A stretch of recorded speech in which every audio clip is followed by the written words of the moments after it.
Glenville University, UK. Further, he is a member of the Sri Lanka Institute of Marketing, Chartered Institute of Marketing, a fellow member of the Chartered Management Institute, and a certified management accountant.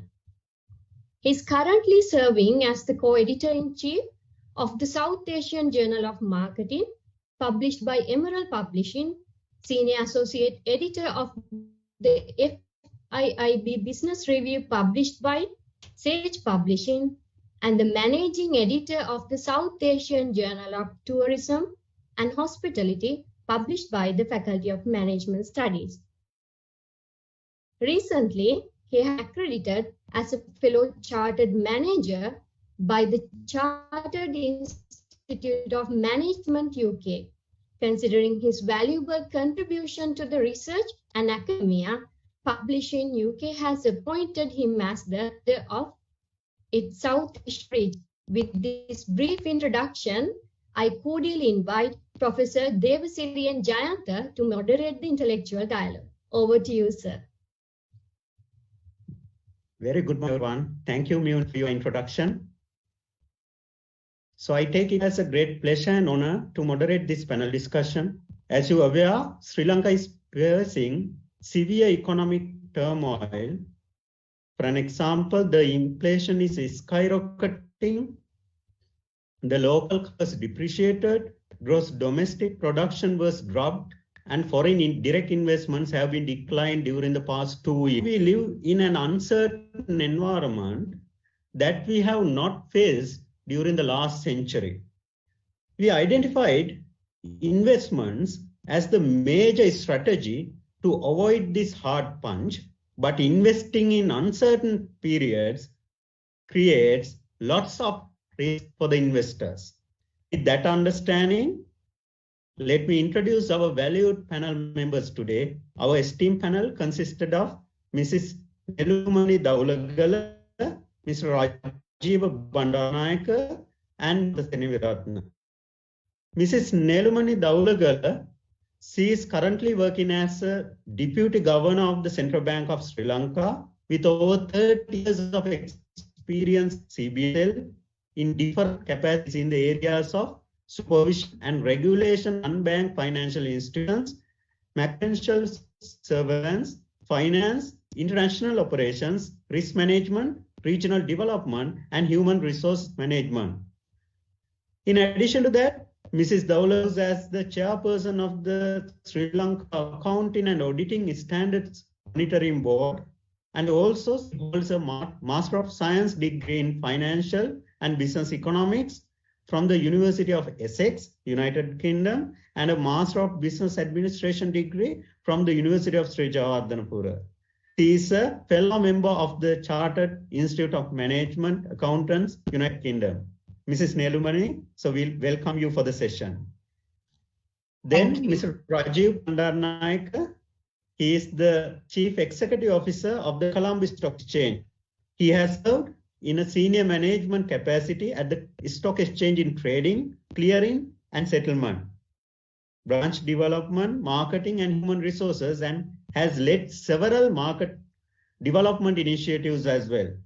He also serves on the boards of the Lanka Financial Services Bureau Limited, we call it as Local Service Bureau, and serves on multiple capital market and financial industry committees. He has also served as the Chief Executive Officer of 2 listed companies and counts of total of 30 years of experience in financial services.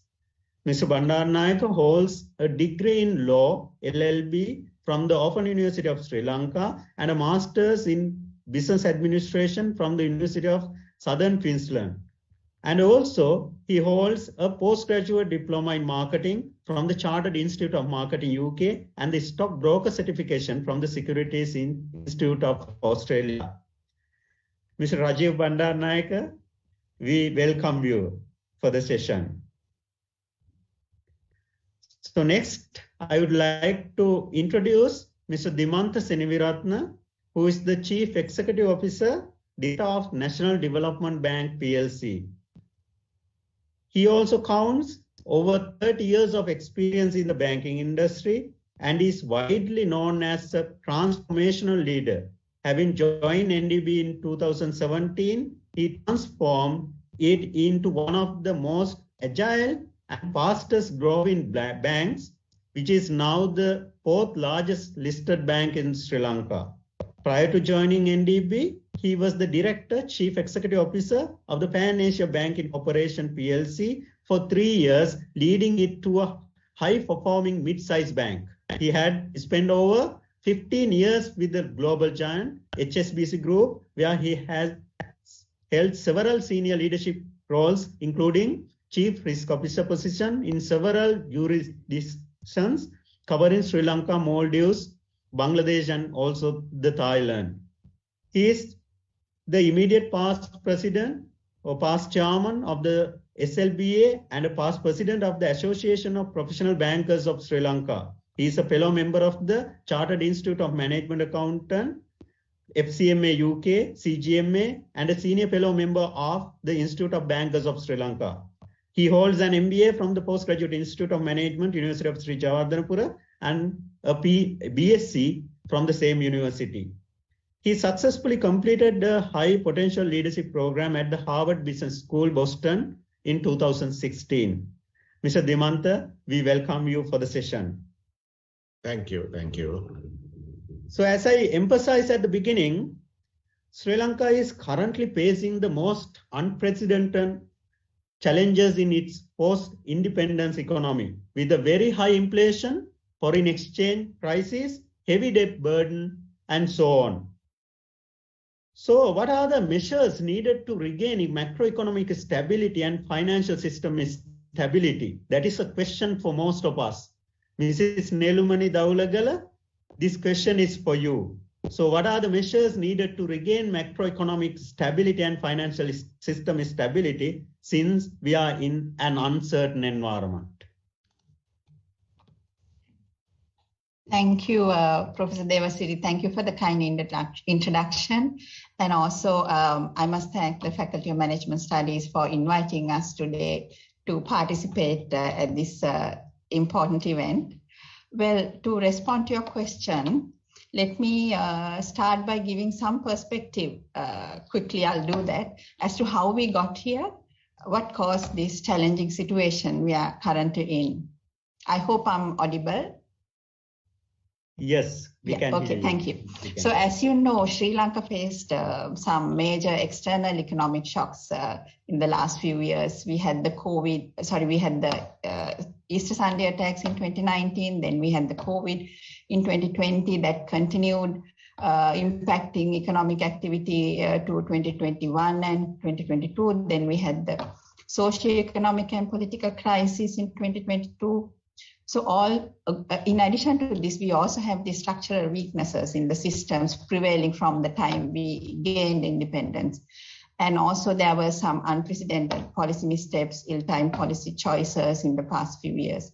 So due to the external shocks, tourism was affected, worker remittances declined, import costs far outweighed export earnings. So all these led to balance of payment crisis, and that caused severe shortage in the foreign currency market. With revenue declining after the tax revisions in 2019, we faced this fiscal deficit. The deficit expanded. With these developments, the credit rating of Sri Lanka, of the country, was downgraded several times, and thereafter we could not borrow in the international market. So government had to borrow more and more locally to meet its expenditure. And in this process, of course, there was more monetary financing, which is normally referred to as money printing. So along with these supply side factors and exchange rate depreciation, all this led to runaway inflation. Our debt became unsustainable. Then we had loss-making state-owned enterprises, and also the government relying more and more on the financial sector, which was creating a lot of pressure on the banks, specifically the state banks. And there was also a severe liquidity deficit in the domestic market. With inflation on the background, the corporate sector revenues were affected, household incomes got affected, And that also led to non-performing loans increasing in the financial sector. And moratoria was given specifically to the tourism sector, but with the lifting of the moratoria, the NPLs have started. We see the increase in the NPLs, and banks are making impairment charges, and that is affecting capital levels. So capital is also eroding. So these are the critical things that we are facing at the moment. And so the government and the central bank has taken several measures, specifically last year. So to restore macroeconomic and financial system stability, that was your question. Government and the central bank was compelled to take some painful but unavoidable measures. Tight monetary policy had to be resorted to by the central bank. Then tight fiscal policies were adopted by the government. That came in the form of aggressive revenue enhancement measures. We see tax increases and then rationalization of expenditure. The loss-making state-owned enterprises are to be restructured. Sri Lankan Airlines, CPC, CEB, they are all looking at these SOEs. Then the subsidies also had been a huge burden on the government, and to address this, cost-reflective utility pricing is being introduced. We have already seen fuel price revisions, electricity tariff hikes, more to come, I think. So when you look at inflation, year on year, if you take headline inflation, rapidly increased from, say, 14% in December 2021 to, it peaked in September last year to 73.3. So monetary policy was tightened in this process. In total, around 950 basis point increase was seen last year to prevent inflationary pressures from worsening, while also arresting adverse inflation expectations in the near and medium term. So responding to policy tightening, we have seen inflation has started to decline from about October last year, and last December we saw it coming down to 59.2. With regard to foreign reserves, now the balance of payment crisis we are facing now, we saw foreign reserves falling to drastically low levels, and it became insufficient to even service our foreign debt. A debt standstill, it was an interim policy, was announced by the government in April last year. There we had to suspend some of our external debt repayments. This gave some leeway, of course, to direct the little available foreign reserves that we had for our essential goods like fuel, gas, medical supplies, food items. Foreign exchange outflows were also restricted through prioritizing essential imports. Certain import controls were introduced. Some are still in force, most have been relaxed, but import controls on vehicles is still in force. Then we had to seek support of the IMF. In the interim, of course, we received some emergency support from friendly countries, notably India, to the value of about 4 billion. This came in the form of credit lines and deferment of some liabilities. Also from multilaterals such as World Bank, ADB, Asian Development Bank, and Asian Infrastructure Investment Bank. So these were basically to meet the urgent needs. And now that's how the queues, the petrol queues and the gas queues went out. Then in September 22, so after seeking IMF support, we were able to reach an agreement, staff level agreement with IMF in September. And this is for a facility of $2.9 billion to be disbursed over a period of 4 years in 4 tranches. So the objective of this fund supported program will be to restore macroeconomic stability, debt sustainability, while safeguarding financial system stability. And you need to protect the vulnerable and also to step up structural reforms to address corruption vulnerabilities and also to unlock Sri Lanka's growth potential. So these are basically the key measures that are in place working. Yes. Yes, over to you. Back to you, Yes, Professor. thank you very much. Thank you very much for your insightful answer, Mrs. Daulagala. So ensuring financial system stability, that is one of the major objectives of the Central Bank of Sri Lanka. So the banking industry also plays a supportive role in financial intermediation. So it is the nerve center of the economy. Just as much as it is critical, it was also one of the hardest hit industries in the recent economic debacle of Sri Lanka. So I think height of it was when the Soviet Union was downgraded by credit rating agencies to restrict a default. So my next question goes to Mr. Dimantha. Can you spell out to us the specific challenges that this all-important sector is facing and how banks are faring in these unprecedented times? It is over to you, Mr. Dimantha. Thank you, Professor Dewasiri. And first of all, thank you for having us today and arranging this. Very good morning to all of you. To answer the specific question that you raised, as Deputy Governor mentioned,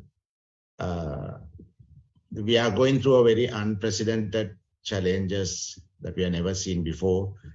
And banking sector actually had to face a brunt of it. Now, you use the right word, the nerve center of the economy, which is very right because the banking sector is the catalyst in the economic activities, getting funds from the savers, the deposits, and deploying them in the through lending and investments where the economic activities are propelled, so that is how a country's growth is going to happen. And we are talking about banking sector, more than 25 banks, about 10 local banks and 2 state banks, plus the foreign banks together. Talking about 19 trillion asset base as of now. Deposits around 15.5 trillion. And similarly, the lending of around another 15 trillion. So this is the area where we had to face brunt of the issues. It's actually started, it's a prolonged one. The issues that we faced was prolonged. Actually, it's not even before the downgrade, but even prior to that, you may recall the Easter attack, and as a result, the tourism sector got affected. And usually in the banking sector, assets about 7 to 8% is on the tourism sector. So that got with the moratorium, that is where it started.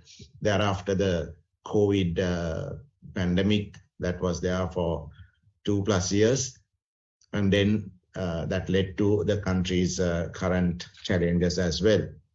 So what happened last year was with, unfortunately, the government announcing our inability to service the debt. The country downgraded to CC. Now it has now downgraded to CCC. And that led to severe issues in terms of the liquidity and in terms of funding for the banking sector. Along with that, the rupee that was forcefully held at around 202 rupees moved up. The exchange was free floated and it went up to around 380 rupees and now settled around between 366 to 370. But from 200 level to 370, significant depreciation. And all the banking sector usually have about 25 to 30% of their assets in foreign currency, most of the banks. So what happened was that the foreign currency assets held by the bank, the balance sheet, actually in rupee terms, with the depreciation, it almost doubled. However, the capital is kept in Sri Lankan rupees. So as a result, all the banks, their capital ratios affected negatively and came down to quite a low, relatively lower level compared to what it was. And banks need to have a certain minimum capital ratio to ensure that the growth is managed. But when the capital ratios are impacted, the ability for the banking sector to continue that growth was affected. Apart from that, the interest rates, which were more than 9.5%, 950 basis points, that was increased, which is the right decision with the monetary board, monetary policy, because the economy was overheating. So we had to ensure that the economy had certain breaks. In fact, we were at, operating in a very low interest regime, if you may recall, 2021. And from there, as a result, the money supply was high and people are living beyond means. I mean, these are all culmination of all those that we are now facing it. So those were the correct monetary policies in terms of increase in the interest rates. But that led to the borrowing rates also going up substantially, about 30%. And the customers, the banking sector, the lending exposure, which I earlier mentioned, the entire industry, 15 trillion, most of them severely got affected.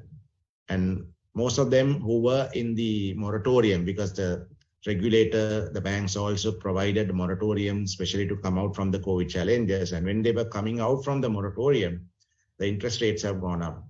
So it was a challenge for them to service the debt. And as a result, the non-performing loans and the early warning signs on deterioration on the credit quality all increase.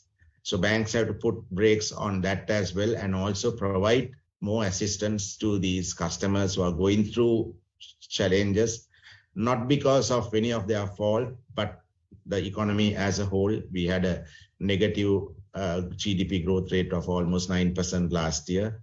And we are looking at, again, a negative growth rate for this year as per the projections given, lower than what, of course, last year. High inflation was another challenge.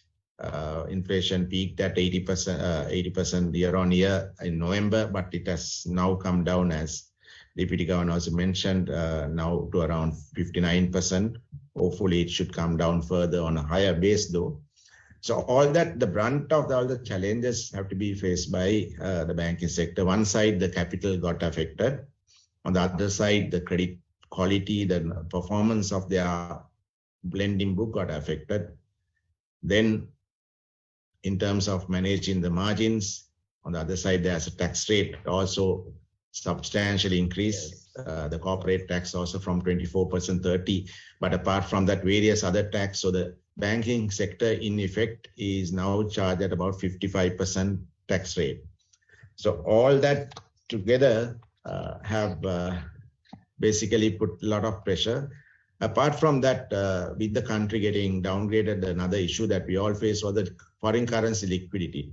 It was somewhere in April, you may recall, the foreign currency shortage that led to the fuel crisis, the power crisis, and then that led to the social unrest, and then thereafter the even the change of the leadership. Now these all are interlinked, and we now realize that most of the economists that were talking a few years ago about the country's reserve level, the challenges, people are not experiencing it. When the economists talk about this, some people just were thinking, okay, these are the economics theories, but I mean, when reality is different. But we all saw that change last year. The people went through the hardships, and really that what is really what the theories told us, we practically saw it.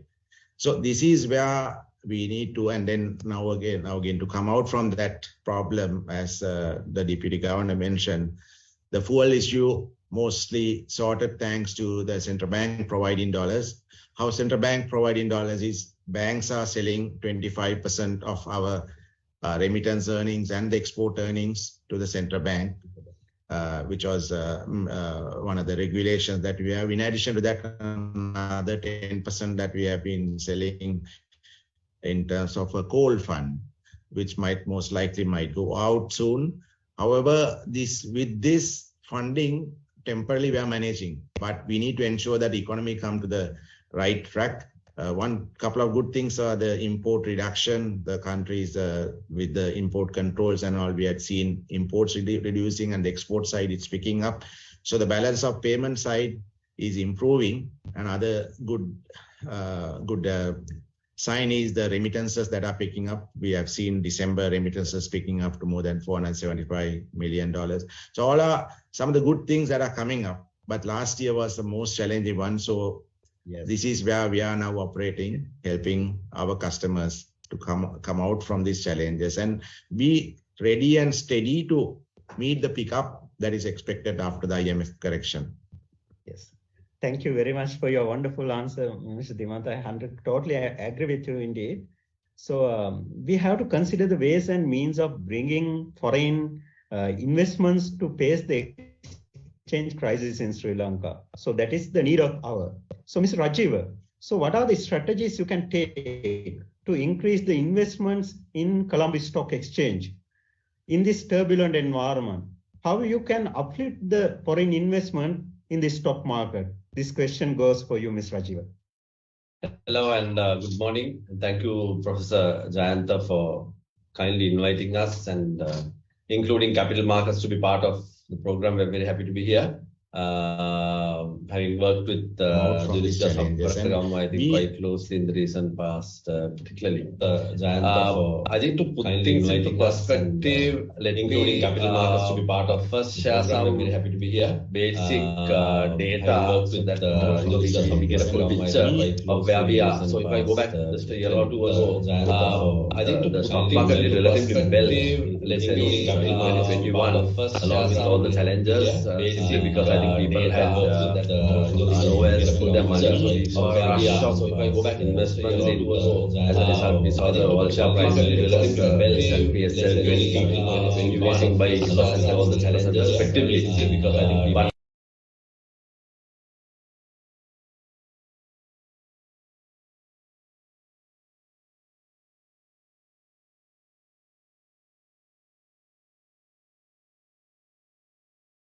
if you look at last year, not as good as 2021, but market has been quite active, driven mostly by domestic investors.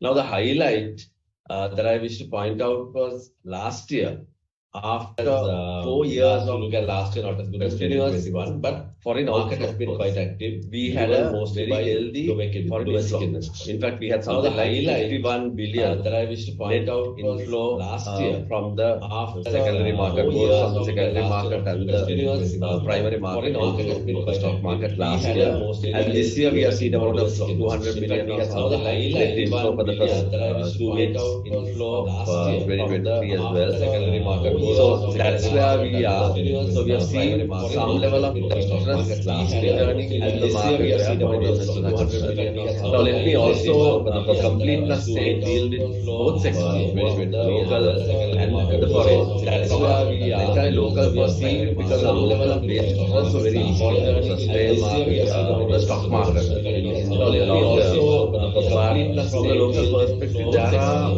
few things that we need to be mindful of. One is this education, the lack of financial literacy and the need to improve the stock market, financial literacy among the existing population, because I think in Sri Lanka the financial literacy level is high.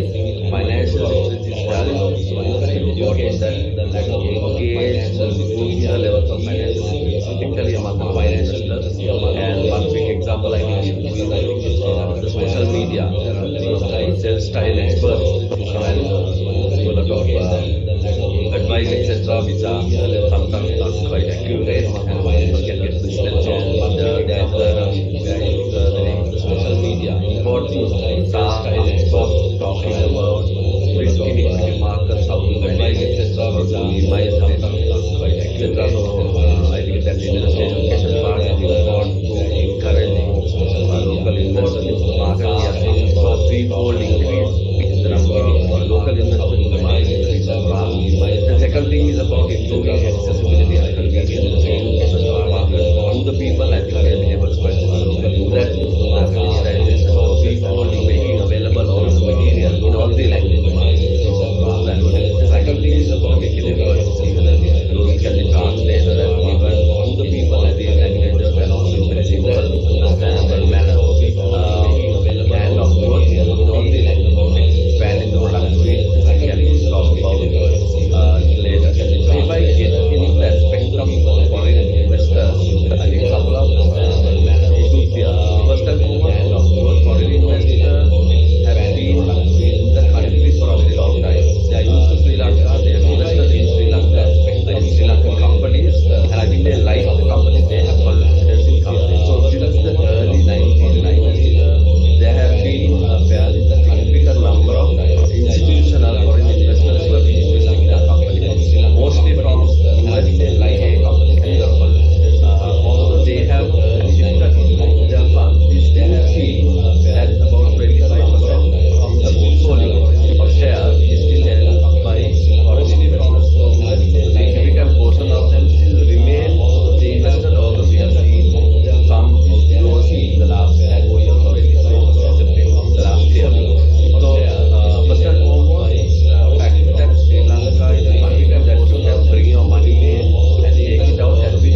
that we don't have any capital gains stock market today, so that makes it from a tax angle quite efficient because there are no tax administration which cost on the part of is that for you don't have any capital gain, they like it. So it's only the dividends that are taxed at source. So that's another that maybe for us tax angle. The third thing is about our valuation.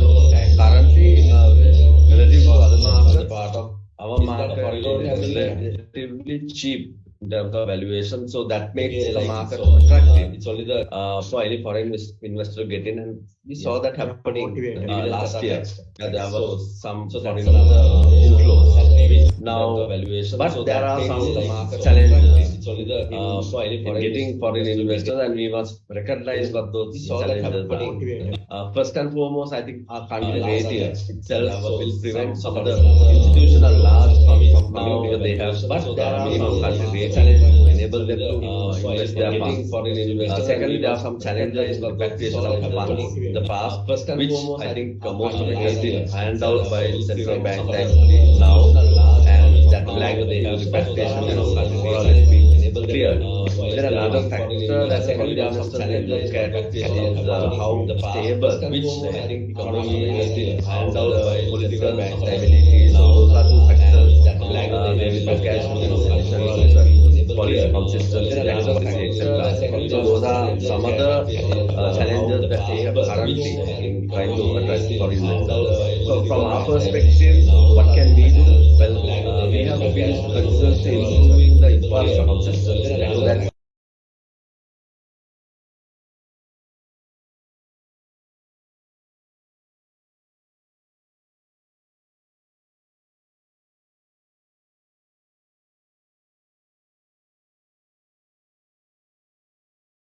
funds in, can they keep it safely in the country, and can they take it back also in a safe manner? Is there a risk of any settlement? So in that direction, we have been improving our infrastructure. We have changed our system of settlement to what we call a delivery versus payment system, or DVP. That's a globally accepted system of settlement where we exchange the shares with funds at the same time, minimizing settlement risk. And now we are in the process of setting up what we call a central counterparty. A central counterparty is where we have an intervening institution that comes in between a seller and buyer of shares and will guarantee shares to any buyer and also guarantee settlement of funds to any seller. So in that sense, it will take away any settlement risk issues that any institutional investor would have. So we are now in the process of setting up that what we call a central counterparty system. We're hoping to do that in the course of this year in 2023, which will address some of the long-term concerns that foreign investors had. The other part of it is, can we provide large cap listings to attract foreign investors? They would generally prefer to invest in large liquid companies.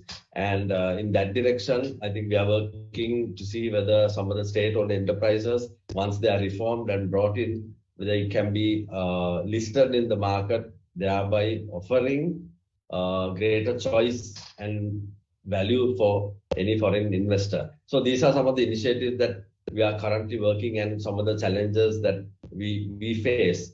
But I think we are quite confident that with the reform process that is currently underway, which was both, I think, described as Daulagala and yourself as well, with those reforms coming in hopefully this year, and there is more stability established, we are very confident that foreigners will start looking at our market again and will be encouraged to come in. I would also like to mention that despite all these challenges last year, we kept engaging our foreign investor base. We in fact had a roadshow in London in January of last year where we went across to them and spoke to them and engaged and answered their concerns in relation to their investments.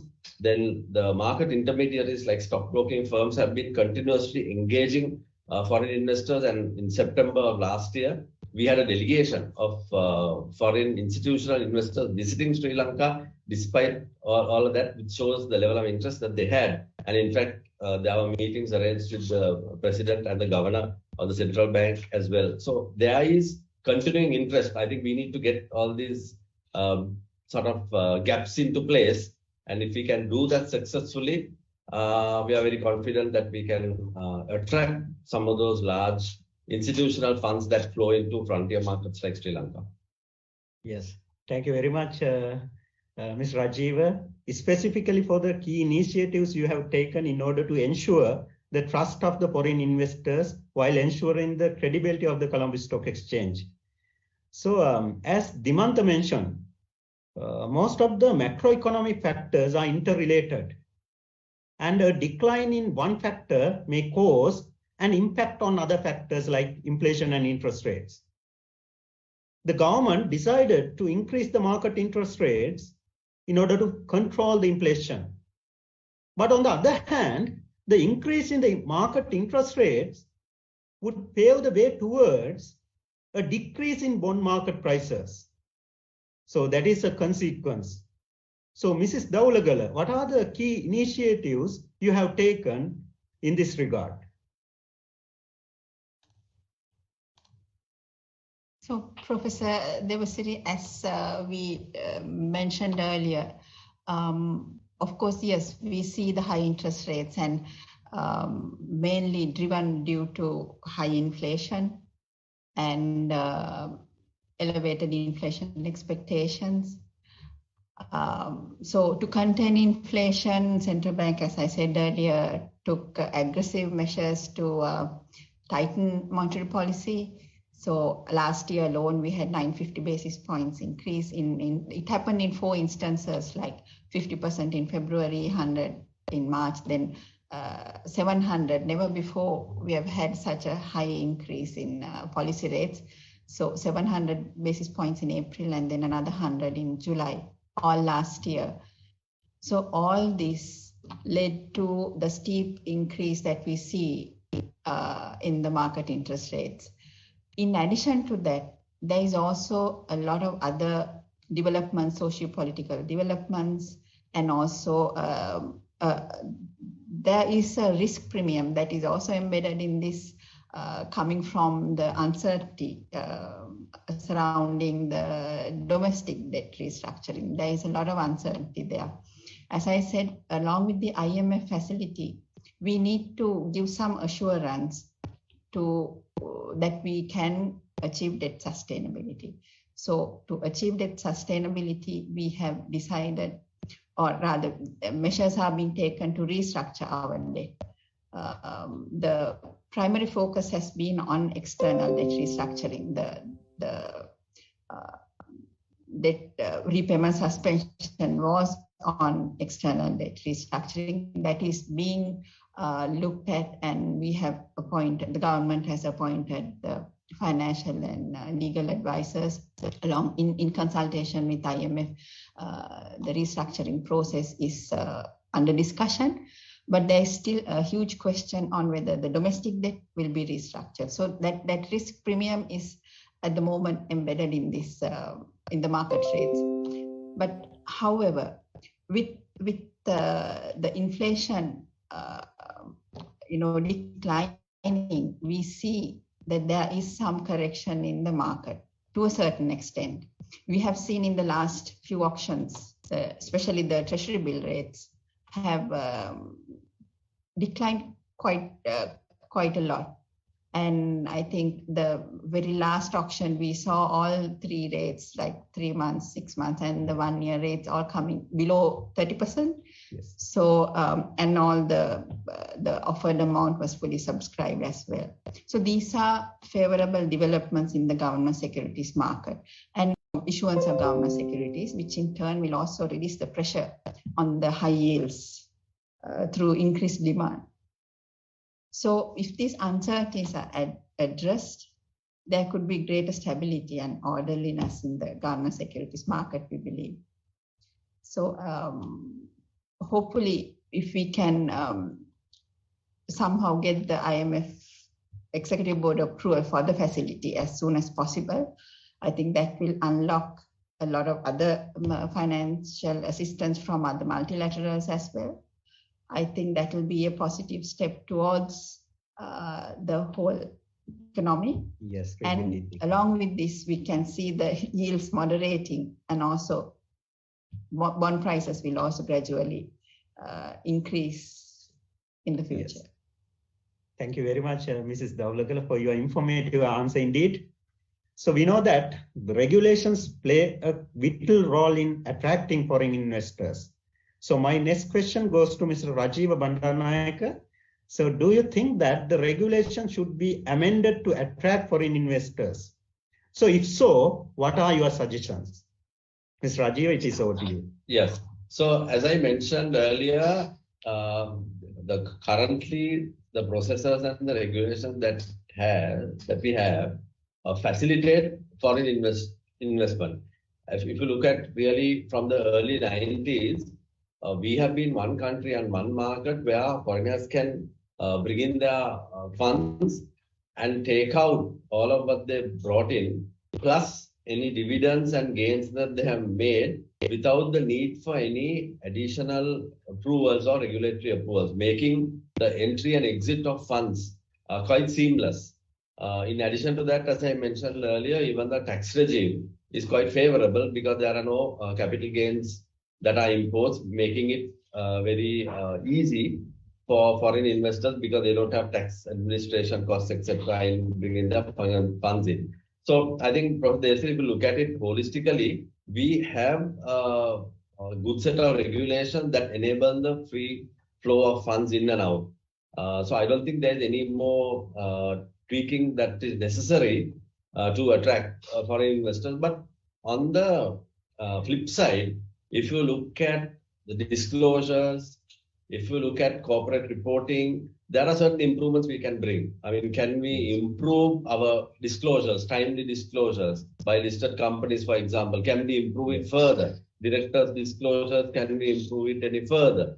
For example, even we present financials of listed companies, can we, for example, come up with an XBRL equivalent way of presenting the account so that analysts can find it easier to analyze? So I think there are a lot of improvements that we can bring in terms of supporting infrastructure to help investors to understand our companies better, to have better confidence in terms of better governed companies, so that they know what they're investing in. So I think the need probably is to see whether we can bring in a higher level of governance, more timely disclosures, and instill more confidence in foreign investors. As far as the regulations are concerned, I think they are quite adequate in terms of, as I said, to attract foreign investors. Yes, thank you very much, Mr. Rajeeva. Indeed, corporate governance plays a crucial role in this regard. So I'd like to ask the next question from Mr. Dimantha. This is from an investor's point of view. So how attractive is the banking sector? And more pertinently, how safe is the sector? So that is one of the major questions we do have at the moment. Is there a safe upside for an investor to maximize their wealth through investments in banking? Mr. Dimantha, it is over to you. Okay, thank you. Thank you for that question. I think compared to the investment in the stock exchange in equity, right now, given the high interest rate that are being offered, I would say, especially the fixed deposits that are more attractive at the moment. So as of now, an investor have to take a long-term view about the investment in the stock market, and to have a considerable amount of patience, but for any return, material return to be come out from that.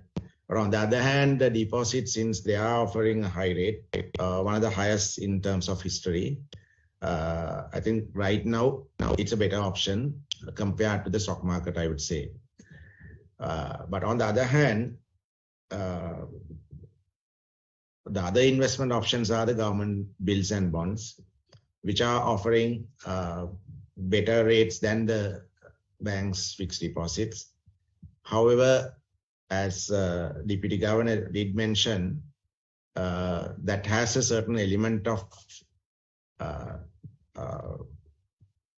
concern that was raised about the domestic debt structuring. So as a result, those rates are a bit higher. So one need to be mindful of that as well. So probably one option is maybe investing in short-term bills, where historically there has not been any debt restructuring revolves around the short-term bills, but the bonds, the long-term ones, that is one concern that one might have, which the market has already reflected. So when it comes to investment, the investors can actually safely invest in a soundly rated bank, and that is where external rating agencies have rated the banks. The question about how safe are the investments, I would say that yes, the banking sector investments are safe because it's governed by a very strong regulatory framework, a governance framework, and also the capital ratios that I earlier mentioned are very important here. Plus the regulatory driven liquidity ratio. So in case of a bank run and all, the banks have to keep a minimum liquidity requirement more than 20%. Actually, the actual rate is more than 29% are now in liquid assets. So that means even in the event of a concern, there are enough liquid funds to support. So I think in that way, investment in banking sector is certainly safe. Another option that the investors can have is the Tier 2 debentures issued by the banking sector. We have seen banks starting in issuing this again recently. Attractive rates. These are all rated by external rating agencies and listed in the Colombo Stock Exchange. So that's again is an investment. Only thing one has to bear in mind is in case of a sudden liquidity challenge or a capital challenge, there are convertibility factors involved in this Tier 3 rated debentures. So one has to be mindful, but the scenario of such a scenario is very, very unlikely. Another opportunity that investors can seriously look at is partner with banks who are having digitally advanced, so that your investments, actually the other advantage of investments in the bank is that you have the flexibility of getting your money out. Other thing is that in case of an emergency, you can have the facility of having an overdraft or borrowing against the deposit. So that flexibility is there. Banks always have that as for an emergency, but more digitally savvy banks can provide so that you can transact digitally from the investments there.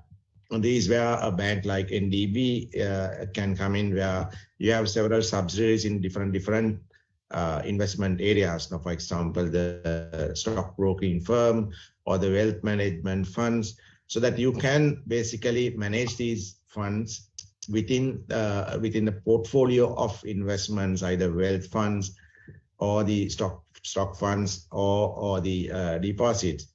So to give a short answer, I mean, certainly the banking sector is stable, and that is right now a good investment compared to the stock market, because there is a traditional correlation between the interest rates and the investment in the stock market. When the interest rates are high, naturally the funds tend to move towards the banks, and that is what that has happened. Plus, currently on the other hand, the market is very attractive. The opportunity to invest and get a capital gain in a very depressed market, which is right now we have, that's an opportunity. So that's why I said, if somebody would like to take a bit of a medium to long-term view, investing in stock market is another option, because as we know, the positive things are coming in. One is the interest rates are going to come down. Inflation is coming down. So that means when the interest rates are low, there is opportunity to invest in the stock market. The upside for the stock market is also high, because as Rajeeva mentioned, there are a lot of measures that the stock exchange is taking to attract the foreign investors. One thing that prevents the foreign investors here is the country's rating, which is at CCC. So there are restrictions for some of the the institutional investors to invest in Sri Lanka. But when the IMF program is finalized, that's an assurance that is given to the foreign investors about Sri Lanka's debt sustainability. When you enter into a 3-year program, naturally the investors around, they know that yes, Sri Lanka has a sustainable debt arrangement program. And as Deputy Governor did mention, the reliance on the government on the bonds and bill to fund that is also coming down. The fiscal measures that you have made, the increased tax structure, the pricing that has gone up in the utility payments, etc. All that helps the government revenue to be supported from other sides.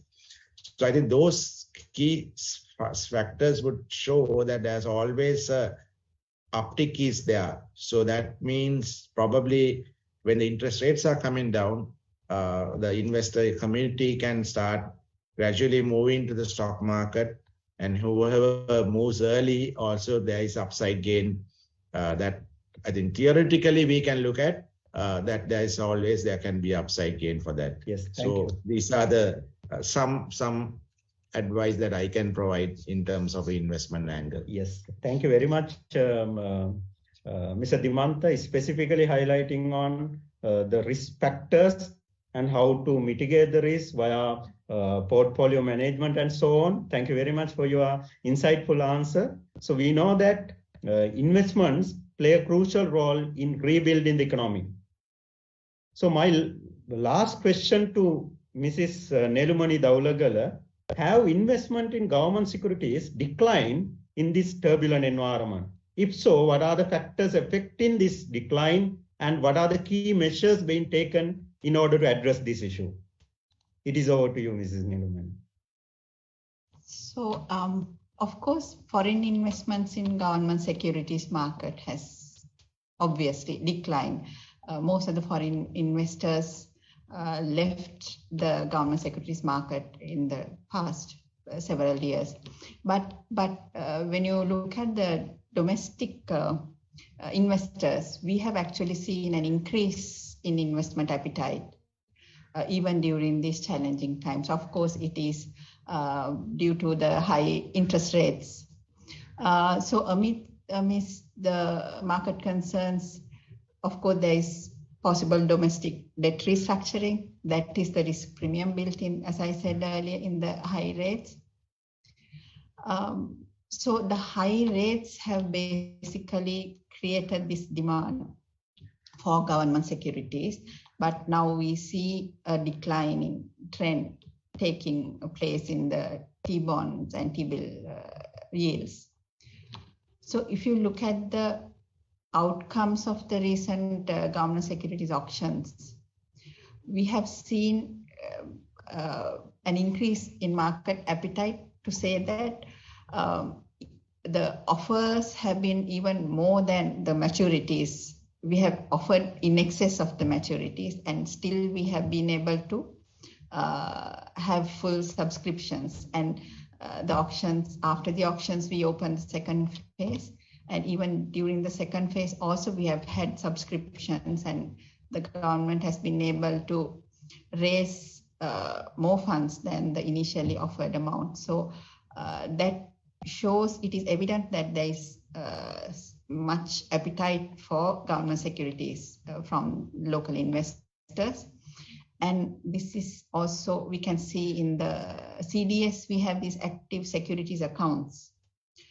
These accounts also have increased by about 30% in the recent past. So people are more drawn towards the government securities market these days, of course, because of the attractive interest rates. Yes, thank you very much. I appreciate your detailed answer, Mrs. Daulagala. So we know that Colombo Stock Exchange played a significant role in rebuilding the economy for the past few years. So, Mr. Rajeeva, what is your plan for the CSC for the next 2-year period? It is over to you. Thank you, Professor. So, in terms of, in the interest of time, I'll sort of take it very briefly and probably touch on a few of the areas that we have planned. So one is growth, both the depth and breadth of the market to be increased. And I think Dimantha, I think illustrated, the opportunities in the capital market very well. So in order to do that, I think we need to, on one hand, expand the number of products that we have in the market. We only have 2 products, debt and equity right now. And then also we have to increase the depth in the market, meaning more companies, which provide more opportunities for investors and more liquidity, so that there's greater trading, and liquidity will help better price discovery in the market as well. So that improving the depth and breadth of the market is one. Secondly, the new products that emanate from them, improving the market infrastructure. I just mentioned one initiative that we are going to do in terms of post-trade settlement. Broad-basing the market, of course, building the investor bases, both local and back again the foreign investor base, so that we'll have a wider range, wider base of investors, more investors and traders in the market, and of course concentrating on new listings. So on the new product side, I'll just elaborate a little. On one hand, the debt market development, we are looking at introducing regulations to enable perpetual bonds, green bonds, then also to provide secondary trading on the corporate bonds through repo mechanism, etc. Then a very interesting product, equity product that we are hoping to introduce, which will be of interest for many equity traders, is the introduction of regulated short selling and stock borrowing and lending. So investors can make money not only when the market is on its way up, but even in a declining market, of course, provided sufficient controls and mechanisms are put in place to address certain risks that can come from short selling. We are going to ring fence it and allow regulated short selling, which can be covered by stock borrowing and lending. So for traders, it's an opportunity to make use of market volatility to make money. At the same time, we also offer opportunity for long-term investors who have dormant portfolios to lend their stock and still earn interest as well. So these are available in many other markets. So we are hoping to introduce that equity product by about the mid of 2023. And we believe that that product will find a lot of traction in the market, because equity investors right now have only one choice: hope that the market goes up. But here you're offering them the first taste of a derivative product, I think, and also an opportunity to make use of market movement. So very, very briefly, that's some of the plans that we have. Yes, thank you very much. Despite of the challenges we face during this turbulent environment, so new product development, that is essential for the market. So thank you enlightening us on the new products coming in, Ms. Rajeeva. Thank you very much.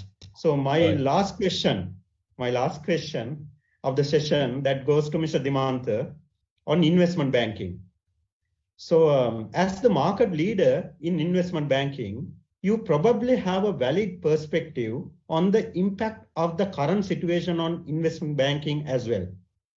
Could you please elaborate us what are the major issues that investment banks face during these turbulent times?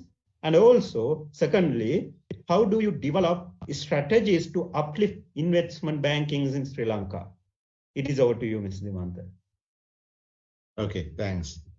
I think with the downgrading of the country rating, offshore funding agencies have actually taken a wait and see approach for makes that impactful funding opportunities here. So therefore, we do not see foreign funds coming in.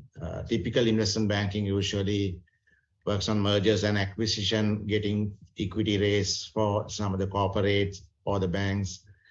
So that's a key element that the investment banking is doing, apart from debt structuring, advisory, etc. So that's one of the challenge that we face as an investment banker right now. Other thing is with the increase in the interest rates, most private sector entities have abandoned their capex plan, capital expenditure plans, because you need to fund them, and partly from the borrowings, and the borrowing rates are high. So that is also a lesser opportunity right now. And then the banks being one of the main lenders for CapEx, that also have ceased because of the capital challenges that I earlier mentioned. And that has reduced, and also banks have reduced their lending to the non-banking finance sector. Earlier, that was also opportunity for investment banking to raise through commercial papers to fund the non-bank opportunities.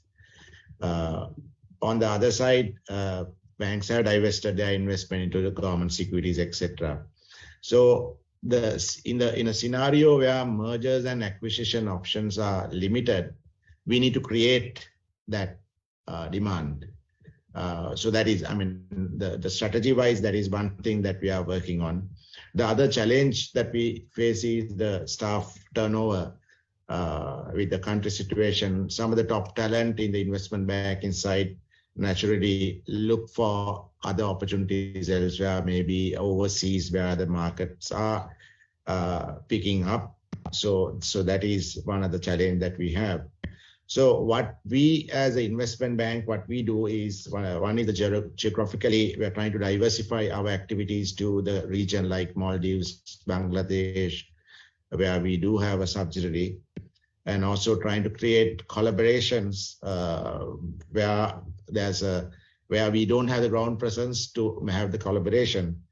But there is a opportunity that we can create is on the loan restructuring space.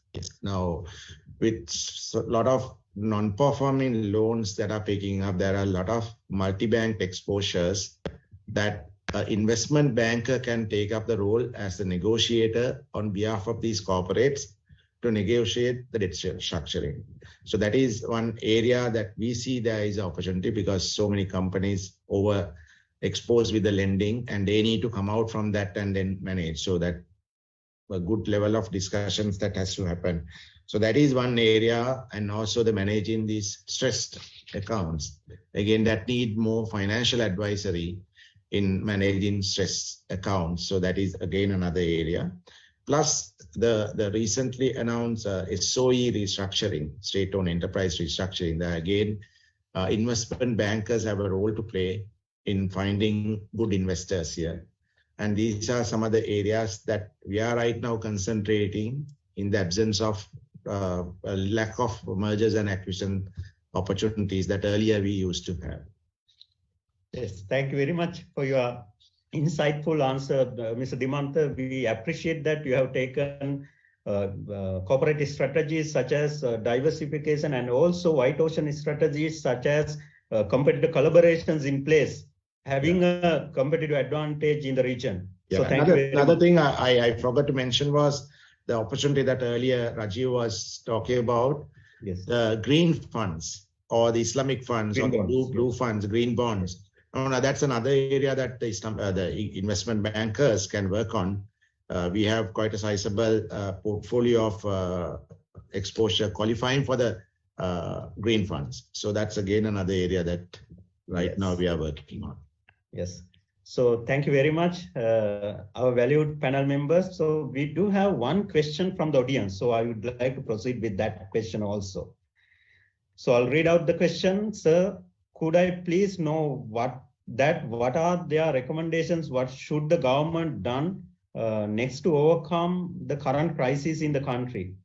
So this question goes to Mrs. Nelumani Daulagala. So actually she has explained well on the many strategies we should take, both in terms of long-term and short-term in rebuilding the economy. So you can summarize the answer, Mrs. Daulagala. Thank you for that. I think maybe I can just elaborate a little bit more on what central bank's role is in this scenario. As you know, economic and price stability and financial system stability, those are the core areas for the central bank. So monetary policy will basically remain focused on ensuring price stability over the medium term. And excessively high levels of interest rates observed at present, they are expected to moderate going forward as the market liquidity continues to improve. We had a significant deficit in the past several months, but it has improved, and we have seen a surplus as well in the past few weeks. And the inflation outlook in the near term, that may adjust the market interest rates downwards. However, the reasonably tight monetary conditions may have to be maintained until inflationary pressures are sufficiently contained. We are still in the high inflationary conditions at the moment. And of course, the central bank has requested banks and non-banking sector institutions to avoid this unhealthy competition in raising deposits. That also has driven some of the deposit rates high, and invariably the lending rates as well. So as you can see, the policy rates are between 14.5, 15.5, and then we have high deposit and lending rates. So these have to basically correct themselves, and it is expected that with the improving market liquidity conditions, the market rates will also adjust. And with regard to the financial sector, of course, I must mention about the exchange rate. With the IMF facility and the financial assistance expected, and also hopefully there'll be more, as Ms. Seneviratne and Mr. Bandaranaike both said that we are expecting more foreign investment. So with the inflows, there'll be much more stability in the exchange rate, and going forward, there'll be more flexibility in the determination of exchange rate. It will be basically market-based. With regard to the financial sector, so to enhance resilience in the financial sector, Central Bank has put in place emergency liquidity assistance facility, where the banks can obtain support for their cash flow requirements if the need arises. So that is there as a standby arrangement. Then there is also a diagnostic study being done on asset quality of the banking sector that is currently underway, and then there will be some assessment on recapitalization. In that process, there will be some assessment whether recapitalization is needed. New legal reforms are being proposed, and that will also cover resolution frameworks, and of course the Central Bank Act that is also being proposed, which will give Central Bank more independence and of course accountability in its functions. And there is also a consolidation that is being looked at for both banking and non-banking financial sector. So with consolidation, the benefits of economies of scale, synergy, efficiency are expected to be achieved. Basically, with regard to financial sector and the price stability, these are the key areas that I think I'm mentioning in addition to what we discussed earlier. Yes, thank you very much, Ms. Nelumani. So as you highlighted collaborations, so that will be a very good strategy. In addition to that, we should have sustainable initiatives in place. So if you are thinking about a long-term revival, so that is essential. So with that note, I would like to wrap up the panel discussion we had on investing in turbulent times. So I would like to thank Mrs. Nelumani Daulagala, Deputy Governor of the Central Bank of Sri Lanka, Mr. Rajeeva Bandaranaike, CEO of the Colombo Stock Exchange, and Mr. Dimantha Seneviratne, CEO, Executive Director at the NDB Bank PLC. It was an honor to have you on the panel, sir and madam.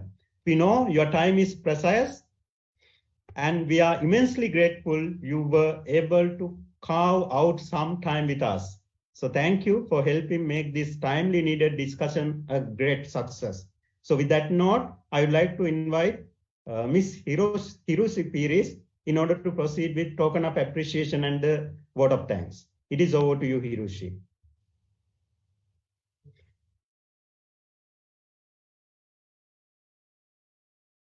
Thank you, sir. It is remarkable to say that has been a very fruitful hour for the audience gathered here today. I'm sure now you are armed with knowledge. It is such an honor for me to get the opportunity to show our gratitude to our dignitaries. To show our gratitude, we would like to symbolically award a token of appreciation to our respected keynote speakers. First, Mrs. Nelumani Daulagala, Deputy Governor of the Central Bank of Sri Lanka. Thank you very much.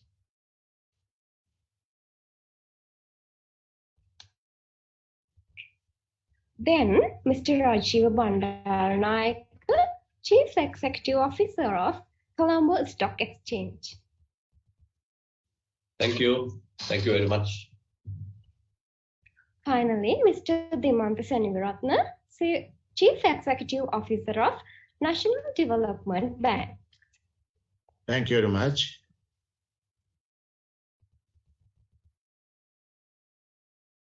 With that, we have come to the end of the industry dialogue with parallel to the Investors' Day organized by the Department of Accountancy and Finance, Faculty of Management Studies, Sabaragamuwa University of Sri Lanka. Now, may I take the privilege to deliver the vote of thanks to the entire virtual gathering on behalf of the organizing committee of the intellectual dialogue session hosted by the Department of Accountancy and Finance, Faculty of Management Studies, Sabaragamuwa University of Sri Lanka, for making this session a success. First and foremost, our heartfelt thanks goes to Mrs. Nelumani Daulagala, Deputy Governor, Central Bank of Sri Lanka, Mr. Rajeeva Bandaranaike, CEO of Colombo Stock Exchange, and Mr. Dimantha Seneviratne, CEO of National Development Bank, our keynote speakers, for your immense dedication and for freeing up your busy schedules to be here with us today. Next, I take an opportunity to offer my gratitude, Professor Jayantha and Dewasiri, moderator of the session, Faculty of Management Studies, Sabaragamuwa University of Sri Lanka.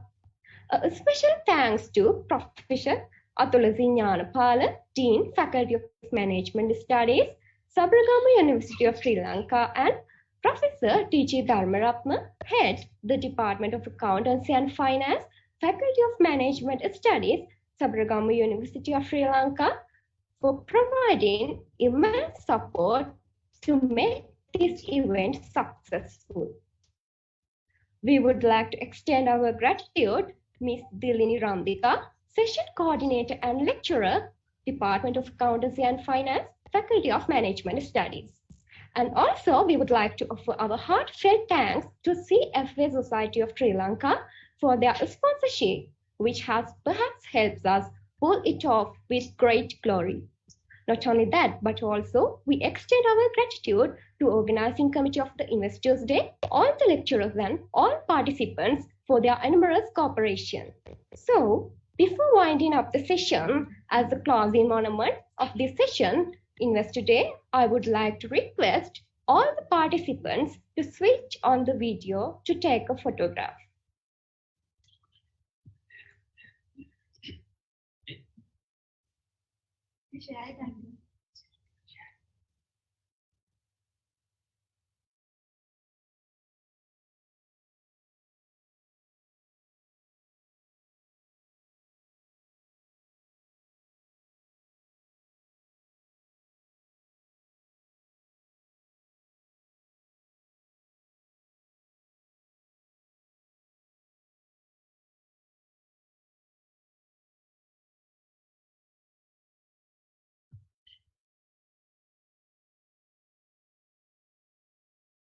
Thank you all.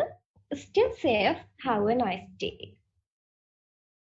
Thank you very much, everyone. Have a very good day.